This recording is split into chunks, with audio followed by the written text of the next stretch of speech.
భగవంతుని 100 రూపాయలు కట్ట సమర్పించారు. వారికి వారి కుటుంబానికి భగవంతుడు 2 ఆరోగ్యాలు ఐశ్వర్యాలు దేవ భాగ్యాలు తులతేజీలో చూడాలని ఆ సీతారామచంద్ర స్వామి గారిని వేడుకుంటున్నాం.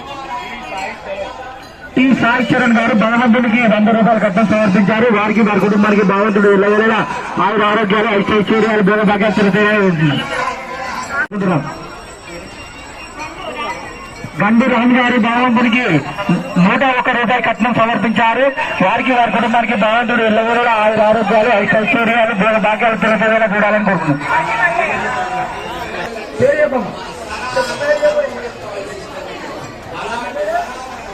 51 రూపాయలు కట్నం సమర్పించారు.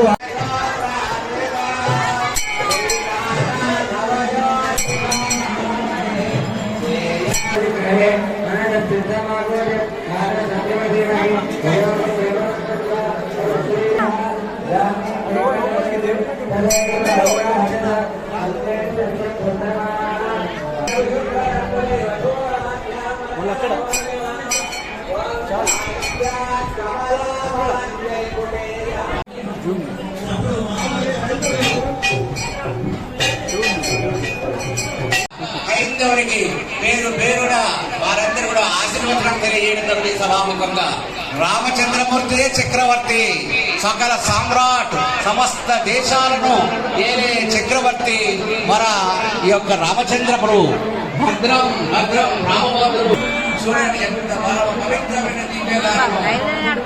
రాముడు ఉండగానే రాముడిని కీర్తి చేసింది లవకుశుడు.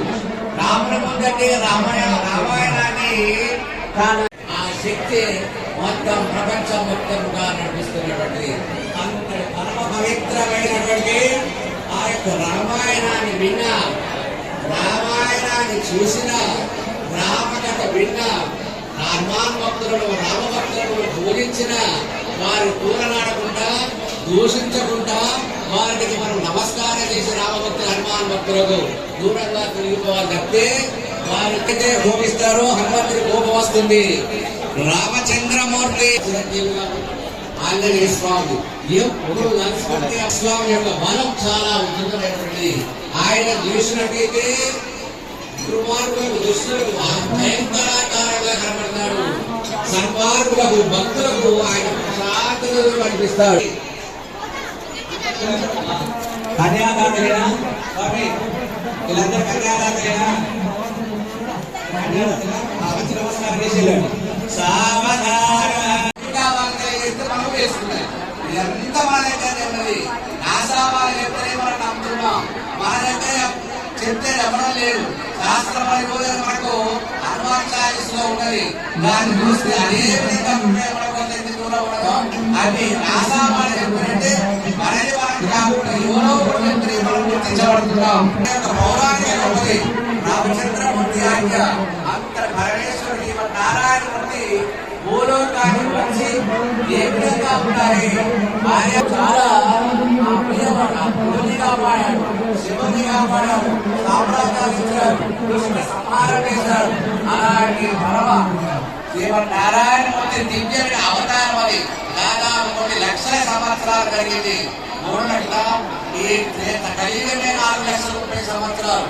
అలాంటి త్రేతాయుగంలో జరిగిన దాన్ని మనం ఇంకా గుర్తుపెట్టుకొని చేసుకుంటామంటే రామ కథ ప్రపంచంలో అన్నిటికన్నా ఉత్తమోత్తమైన మొదటి వాంగ్మయం, మొదటి కావ్యం రామాయణం. మొదటి ఋషి వాల్మీకి, అంతటి పరమ పవిత్రమైనటువంటి వాల్మీకి రామాయణం. రామరాముని ఇక్కడ జపించబడుతుందో అక్కడ సమస్త దోషాలు దొరుకుతాయి. కాబట్టి మళ్ళీ మనం అందరం కూడా